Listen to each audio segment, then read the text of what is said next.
Okay, Ethel's bed's a little bit dirty right now. Again, she's parked outdoors because she lives out here. But has 10 gauge steel plate, and I think it's desert tan if I remember right. Desert sand, heck, I don't know. It's Monster Liner bed liner I put down there. I was trying to go sort of recreate a wood look, and so I went ahead and I rolled it out. I didn't go ahead and get a lot of texture on it, but I did it myself, and then I put the stainless steel bed strips in to go ahead and kind of replicate the wood. But I also went ahead and put tie down points in because oh goodness gracious, I'm getting a low battery warning already. Well, close that. When I put these tie downs in because what is Ethel? Ethel's a working girl, you know. So I put those in. That plate in the center right there, it's held in with some industrial magnets, but I can go ahead and pop that open, and there's a turnover ball for a gooseneck hitch. She can pull our horse trailer. If things start going south, our diesel's not working right for some reason, Ethel can go ahead and step up and actually work, and that's what she does. We go ahead, we use her out here on the farm to feed the horses during the rainy season, during the winter, when the weather's crap, whatever. With these mud tires I've got, I can go ahead and put her out here in the pasture, put a round bale or two on the back end, and hit the gas and go. Yeah, she's four-wheel drive, but so far I hadn't had to actually use it to go ahead and get the horses fed. She does just a fantastic job pulling with these tires right through the mud, doesn't care. And speaking of four-wheel drive, like I said, it's a Dodge front axle on here. Rear axle is if I remember correctly, it's a Dodge 9 1/4 rear end that they used in 1994 on their half-ton Ram trucks. The front end is a Dana 44, but it does have did have the vacuum actuated front axle. I wanted to keep things simple on Ethel, so I went ahead and I did away with the vacuum modulator. There's no vacuum controls for the front axle. It's a manual cable. Posi Lock is I think that's the name of the brand. But it's a manual cable. It goes underneath the dashboard and connects down to the front axle. I can go ahead and push the button, pull the cable out 1 inch, and the front axle's engaged. And when I'm done with four-wheel drive, I go ahead and push the button, slide the cable back in, and four-wheel drive is disengaged. The center caps are correct for Ethel. I found these on Marketplace of all places. There was a gentleman in Oklahoma City that found them in a landfill. He came up with all four of them. I bought them for $40. I didn't really care what they looked like. I didn't want to go ahead and spend $250 on recreation hubcaps or repop hubcaps because Ethel's a working girl. Yeah, I know that joke's getting old. But here's the trick, okay? These are Dodge wheels, 16-inch Dodge wheels, 5 on 5.5 bolt pattern, same as Ford trucks. With that front axle being the way it is, I can't really go ahead and tuck the tires under the fenders any further. The front axle is just too wide. So to compensate for that, I had to go ahead and go with the Dodge wheels that have the factory offset.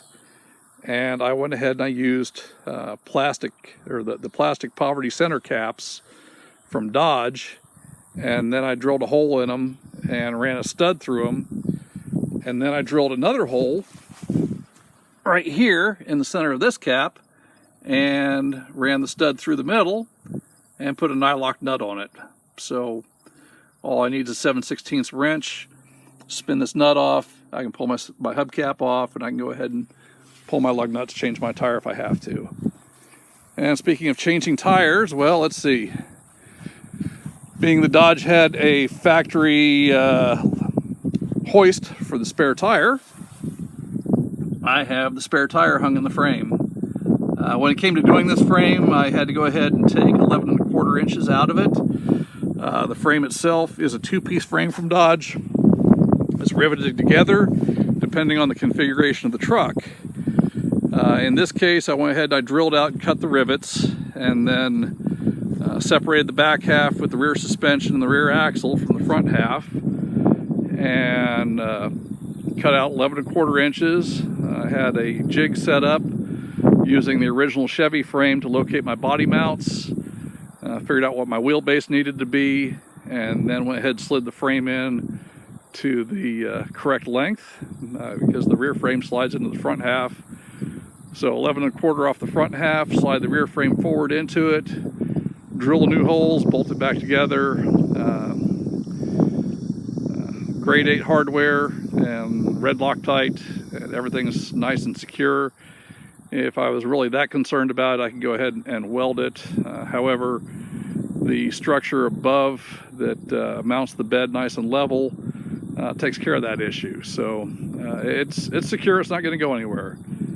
Those bolts aren't going to come loose, nothing's going to happen. There's absolutely zero issue with it. Because Ethyl's 4-wheel drive, I had to go ahead and get rid of the, I think it was a 35-gallon fuel tank on the long bed truck that I had for a donor, and I ended up with a 26-gallon tank. A 26-gallon tank is nice enough. So far, Ethyl's getting about 13 miles to the gallon, and that's with the aftermarket cam and a custom tune. And so I got that from, I got the cam tune from Utah Awesome. Great bunch of folks, very knowledgeable people up there. Marty Fletcher and his daughter really know the Dodge Magnum. They do some incredible stuff with these motors, and probably the most knowledgeable people I've run into with this. So I was happy to go ahead and get with them, and they're just wonderful to work with. But that being said, let's take a look at the interior. Oh yeah, the gas tank is filled via this door in the front fender, or the front of the driver's side fender. The fuel door itself is off of a 77 F-150. It was an old pickup truck bed trailer that I had sitting around. It had 2 of these doors, so I borrowed one. Okay, the interior is still in the works, but the front seats are from a 2-door Jeep XJ Cherokee. They flip forward, so I still have access to anything I want to store behind the seat. The center console, it's a combination of bought and built. The base for it is leftover 10-gauge plate steel that I've built into a lockbox, and then the top of it is just a cheap one I found on Amazon. But it's got a sliding compartment, 4 cup holders and whatnot, and it makes a nice armrest. And of course, cup holders are kind of nice to have. And I'm going to go ahead and set it up with a couple of charging ports, so I can go ahead and plug in my phone, USB ports. The steering column is from a Dodge Ram, obviously. It says right there on the dash. Yet to go ahead and get the cruise control hooked up. I still have wiring to go ahead and clean up, but you can see the big red knob right there. The big red button is for the posi lock system for the front axle. Transfer case is shifted on the floor there. Automatic transmission. Right now, I said I'm getting 13 miles to the gallon. I'm getting 13 miles to the gallon, but I do not have overdrive. Ethyl's transmission is currently the 4600, or I'm sorry, the 46RH automatic transmission that was in the donor truck. It does have overdrive, but I do not have the overdrive solenoid hooked up on this. I do have the 46RE that is computer controlled. I also did go ahead and upgrade the engine management system to OBD2, which involves switching the wire harness, but it was cheap, it was worth it, and in Ethyl's case it was pretty easy. Like I said, I've still got wiring to clean up on this. I'm going to go ahead and thin it out only to the systems I absolutely need for Ethyl. Headlights, turn signal, all my gauges work. Turn the key, push the button, she starts right up. I do want to set up the cruise control, get that operational, and eventually I'm going to go ahead and add air conditioning. But for right now, this is where we're at. And looking under the hood, the engine is a 5.9 Magnum, 5.9 Magnum V8. Heater hose is just kind of hanging out right there right now. It's It's run back into itself. There's no heater core in Ethyl, no air conditioning setup. The engine management computer is over here on the passenger side fender. Like I said, it's OBD2. It's 1996.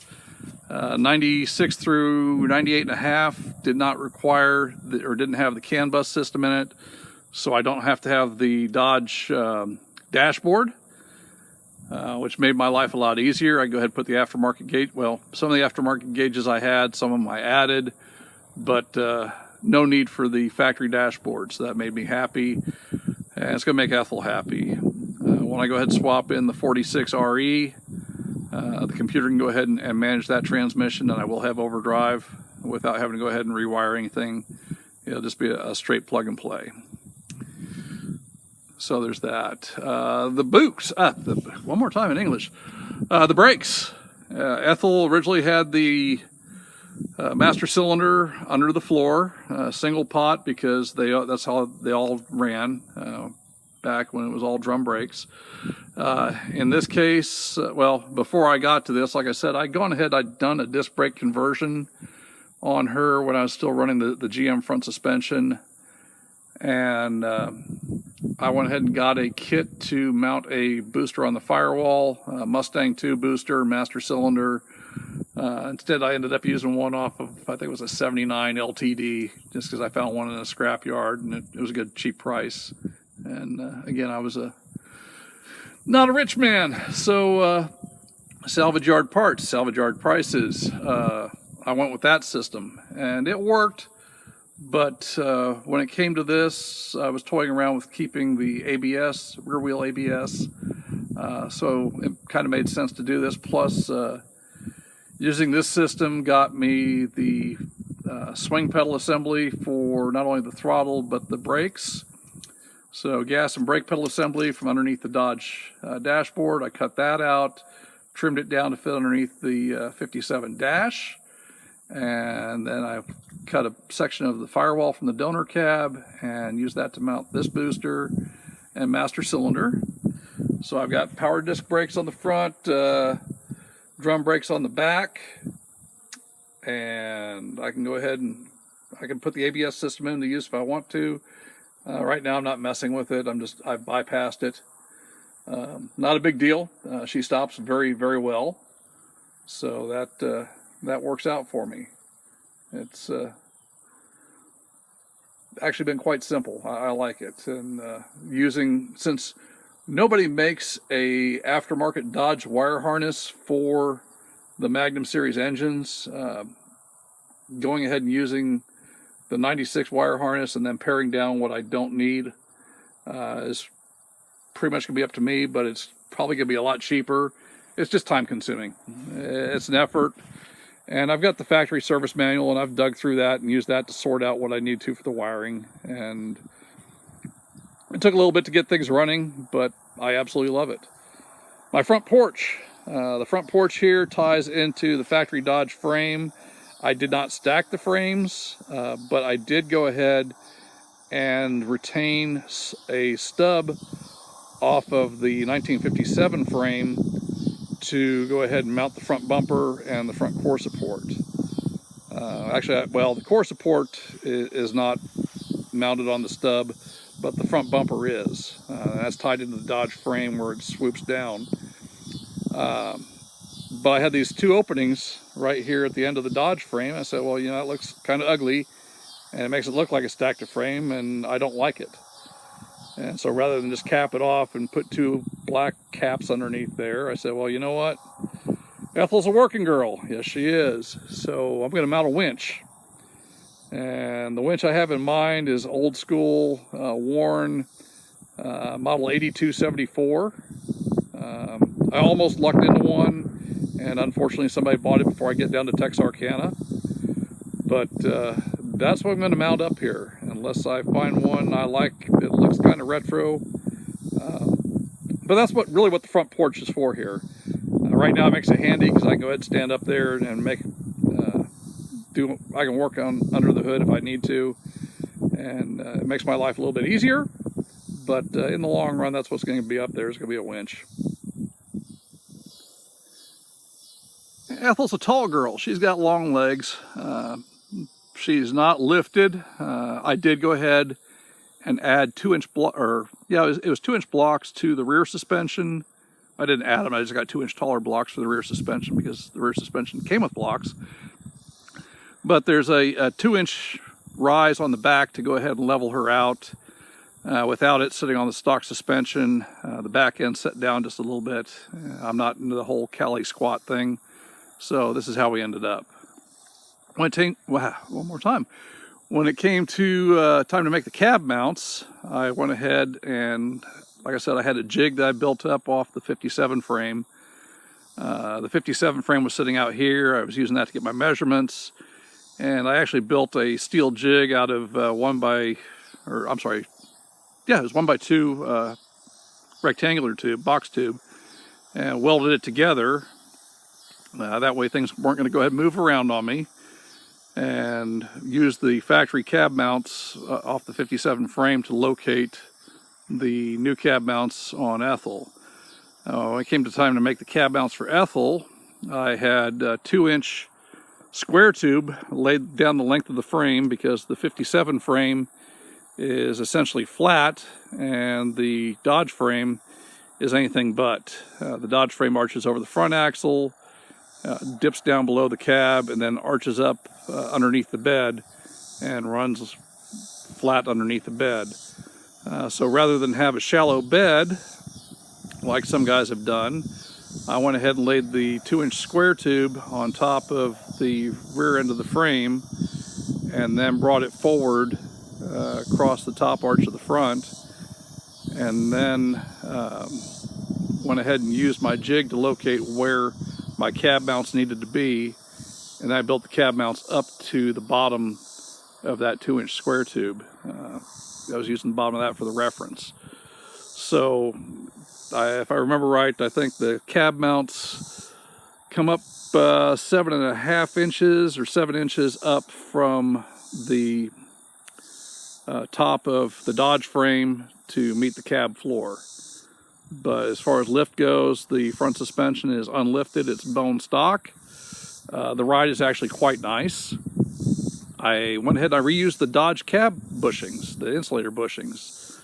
On these trucks, when they came from the factory, the insulator that went between the cab and the frame was nothing more than a flat rubber washer. And when I say a rubber washer, I'm talking about something that's maybe 1/8 of an inch thick. There was no real insulator to tone out noise. The Dodge bushings are great big rubber donuts with a steel back, and so when I went ahead and did that, I cut the horns off of the Dodge frame that were the cab mounts and used steel plate to go ahead and build up the body mounts, and then went ahead and reuse those horns to go ahead and set the Dodge bushings in. I'll see what I can do to show you that. So there we are. There's one of the front cab mounts. This portion right here is off of the Dodge, same with that big rubber bushing at the top and the bottom half of it as well. This portion over here is 3/16 plate steel that's been welded in. It's welded into the Dodge frame very much like the original was. It doesn't look like it's very tall right here, but there's an extra plate in between. There's multiple supports on this. It's triangulated, just like the factory mount was. Have no fear, it's most definitely solid. It's not going anywhere. All of the body mounts were built this way, and they are most definitely solid. But the ability to isolate noise inside the cab is absolutely phenomenal. It makes it so much nicer. That sound of rolling down the road in a 55-gallon drum is gone. Yeah, I went ahead and put some kills mat inside the cab to go ahead and isolate heat and noise. But even before I did that, just driving the truck around the yard was absolutely night and day different. So it was worth the effort to go ahead and do it this way. Okay, well, I said I saved a stub of the front frame from the 57 to mount the bumper. That's this piece right here. That little section right there is the front 57 frame. The Dodge frame's down beneath, and then I plated this up in here just to go ahead and give it strength. It's far more solid than stock as far as the Dodge frame goes. Not that it needed reinforcement, but again, you know, Ethyl's a working girl, so it's nice and solid. Like I said, this is gonna be a winch mount. These are 1/2-inch bolts. There's one on either side of the frame that bolt into this extension right here. This extension is 1/4-inch thick steel rectangular tube, and it's good and solid. There's a little notch right here, and it's got a washer welded into it, so it's not going to go anywhere. The other side's deeper, and I think it comes in right about here on the opposite side. They are offset. Probably not going to go ahead and use the winch to pick the truck up with, but at the same point, it's a good solid mount, and that's really what I wanted. On the Napco trucks from the factory, the front bumper, if you had a winch, the front bumper came out away from the body about 2 feet. It was substantial. It stood out away from the body, and then your winch went behind the bumper. And I really didn't want that so much. I mean, it looked kind of awkward, but it is what it is. I figured this would go ahead and work better for me. Served two purposes. It went ahead and disguised the open ends of the frame, and at the same point, it makes us a handy step for right now, and it'll make a good winch mount. And the one thing I haven't got yet is my rear bumper. I am going to go ahead and get a factory style rear bumper for this. I did find a factory Dodge hitch, so I've got a receiver hitch back here, which is mounted to the frame in the factory location. I also did have to go ahead and extend this rear frame about 4 inches at the back after squaring up the wheelbase on this, just to go ahead and make sure that the frame came all the way back to the rear of the bed. Again, 3/16 plate steel. I went ahead and made my own extensions on there. You can kind of see it right by that amber lamp over here. That amber bulb is one of my backup lights. I don't have those wired up yet, but they will be. So there's that. Let's see, what else? Goodness gracious, I think I've covered just about everything. Well, like I said, she's a working girl, so there is that. I am going to go ahead and get that rear bumper, and I'm going to go ahead and, if I have to, I'll adjust that rear hitch to go ahead and fit the rear bumper so it doesn't look like it's hanging down deep below the rear bumper. It's just going to be a matter of what I can find that fits and how it's going to fit. But the cab metal, I'm really impressed. I mean, most of the sheet metal, I haven't done any real body work on it yet, other than some minor dents here and there, and then mounting in that fuel filler door. This was an Arizona truck at one point. Well, most of its life it was an Arizona truck. That's why my cab corners, yeah, they need repair, but that's the biggest hole. Or at least that's the biggest hole on this side. There's been some metal work here and there. That one was actually packed with modeling clay and then painted over because Arizona. My grill. The grill was re-chromed at some point in its life, probably in the 70s or 80s, probably in Mexico, because again, she was an Arizona truck. The front bumper is the factory chrome. Same with the chrome trim rings around the headlights. Same with the hood scoop, or the hood emblem. Hood scoop. Hood emblem. Somebody had gone ahead and taken the cowl vent at the base of the windshield and re-chromed it, and of course it was done in the same shop that probably did the front grille, and it looked the same or worse. So I got a blank panel in there, which means I don't have any vent air coming into the cab, but it also limits the amount of rust I have at the back of the fenders. As far as the fender emblems go, they are from either a 58 or a 59 Chevrolet. It was an Apache, but Chevrolet didn't start using that name on these trucks until 58. And, well, I could be wrong, that might be 59. Anyway, the Apache name carried over into 60, 61, but these rockets were on the truck when I bought it, so I really didn't care. I actually think they look better. 55 through 57 just had an oval-shaped emblem here, and then it was, 3100, 3200. I think there was a 3124 if you ordered the Cameo package.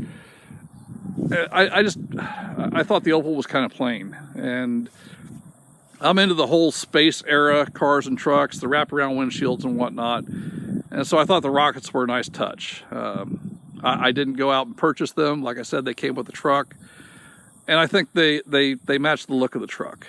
So same with the hood emblem, or I didn't go ahead and get that hood ornament. That's what came with the truck. It was original to it. So that's what I went with, and I like the looks of it. There's a lot more to do. I want to go ahead and go back to the original paint, that turquoise green that you can see over here by the fuel filler door, or where the fuel filler used to be. Come over here, I'll show you. Okay, this turquoise green right here is the original paint. That's the original paint from 1957. It's not a repaint. There are 6 other layers of paint over top. So I'm working my way through, hence the driver's door. I sanded through just trying to go ahead and get an idea of just what I'm getting into, and then I realized, hey, you don't have a shop to go ahead and park her in, which means that when you take that door off to go ahead and paint it, the cab's going to be sitting open to the elements, which means cats and critters are going to start getting inside, and that's bad.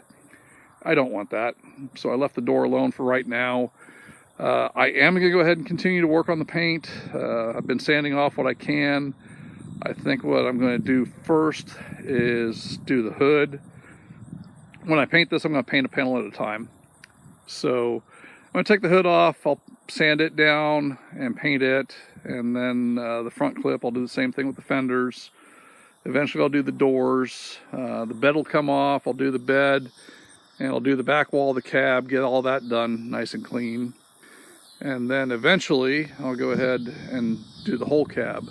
The top of the cab, the roof, I'm going to go ahead and repaint that white. It never was, but I think that green is just a little bit too much green all at once. I think the white wheels and the white roof will look nice they'll contrast quite well with the green. Anyway, that's the story of Ethyl. I know I've been talking a lot. I've been dancing around here, trying to go ahead and show you all of this. The sun's going down a little bit. We're into October now, so I get home from work, the sun's getting lower, and either I'm parking in the shade trying to do all this with a cell phone, or I'm out here a little bit deeper into the yard doing this with a cell phone.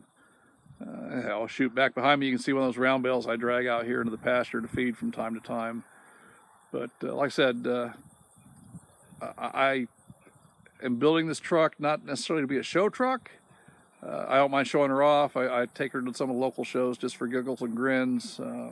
Matter of fact, last month took her down to Pauls Valley for their Brickfest annual car show to support the Pauls Valley Police Department. And Ethyl won best in her class for under construction.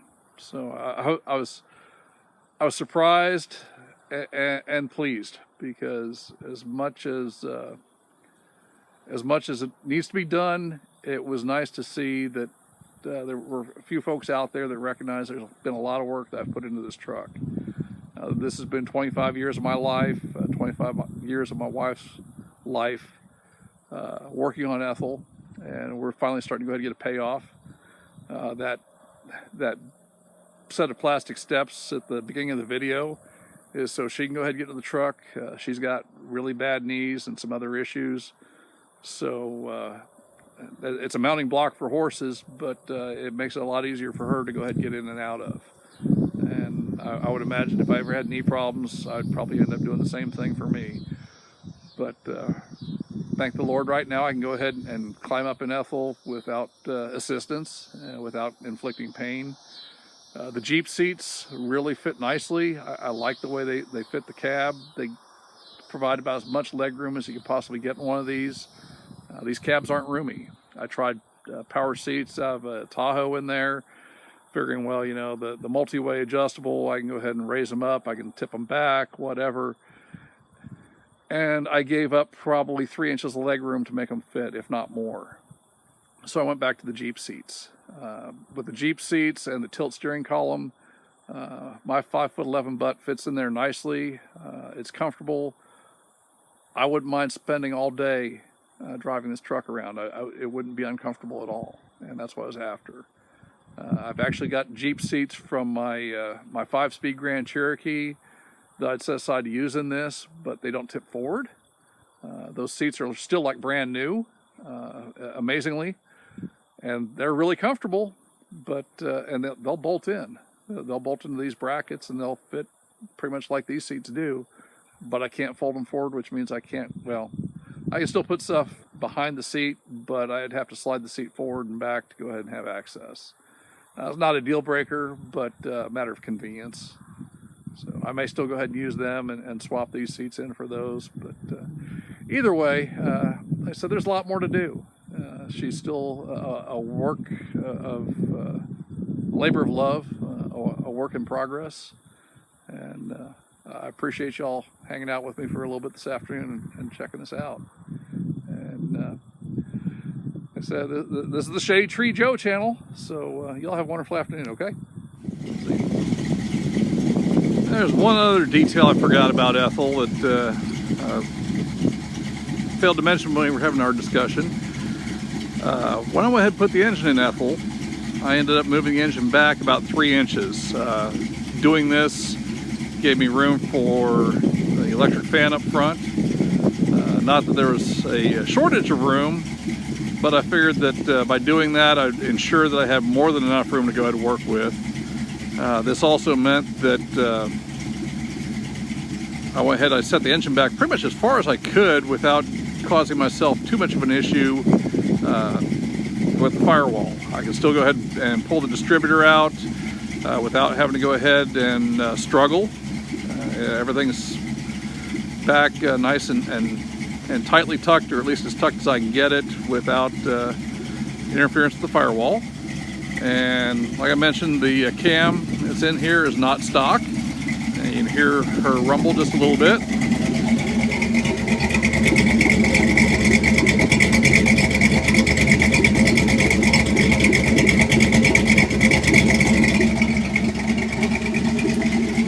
That's a Flowmaster 40 series. Right now, Ethyl does not have, well, Ethyl has a shelled out catalytic converter. There's an empty shell there, and O2 sensor is hooked up, but there's no guts in it. At some point I'm going to go ahead and get a replacement. That was just the way the catalytic converter came with Ethyl, and so that's how I'm using it. Again, it's not a big deal, but she will run much better, I'm sure, once the catalytic's hooked up and it's working in conjunction with the O2 sensors. But anyway, not a big deal. Like I said, I had actually gone ahead and moved the engine back 3 inches just to make a little bit extra room up front. I know there's been a lot of guys have done like well, not a lot of guys. There's been a few guys that have done a 5.9 Cummins swap, and they ended up having to cut into the firewall to get the back 2 cylinders in. And of course, they gave up a lot of foot room in the cab. With the Magnum V8, it's not an issue at all. And she purrs right along. There's an electric fan in here along with the transmission cooler, and I don't know why, with the electric fan right there, the transmission cooler, rolling down the road on a average day, she maintains about 205 degrees. At 210, the electric fan kicks on, and then once it cools off, it shuts right back down. Most of the time the fan doesn't even run, so if I leave her sitting idling, she'll go ahead and the fan will run, but otherwise no issues whatsoever. So anyway, like I said, that was just a little bit more I wanted to go ahead and add into all of this.